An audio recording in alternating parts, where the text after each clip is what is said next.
শোনো, তোমার যা যা বলার আছে বলা হয়ে গেছে তো, সব দিয়ে দিয়েছি তোমাকে যা যা চেয়েছো। আর হ্যাঁ, আজকে তো সিঁদুর খেলা, তো আমি বাড়িতে সবাইকে বলেছি যে সবাই লাল পা সাদা শাড়ি পরবে আর ছেলেরা সবাই সাদা পাঞ্জাবি পরবে। এটা তোমার পাঞ্জাবি, এটা তোমার পরতে হবে না। হ্যাঁ, মহারানীর যখন হুকুম তখন তো পড়তেই হবে। বাজে কথা বলবে না একদম, হুকুমের মোটেও কিছু নেই। সে তুমি যদি না পড়তে চাও পড়বে না। আমার ঘাড়ে কটা মাথা বলো তো, একটাই তো। না পড়বো বললে চলবে, পড়তেই হবে। এই তুমি আমায় এইভাবে বলছো কেন? কি জোর করি আমি, তুমি বলো।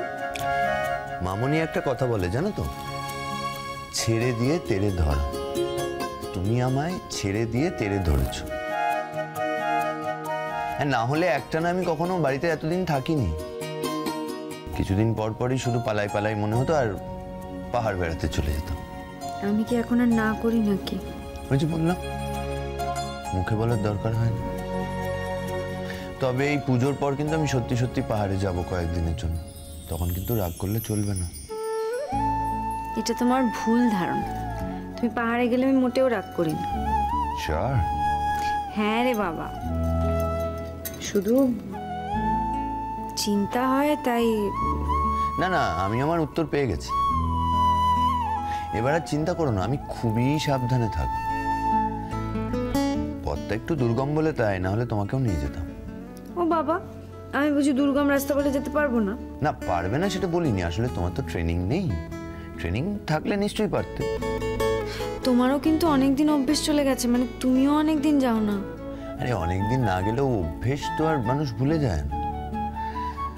আর শুধু যে পাহাড়ের টানে যাচ্ছি তা নয়, আরো একটা কারণ আছে। দেখো কঙ্কাবতী, একদিন তোমায় আমি কথা দিয়েছিলাম যে তোমার বাবার শেষ পরিণতিটা কি হয়েছে সেটা আমি জানবো এবং তোমায় জানাবো।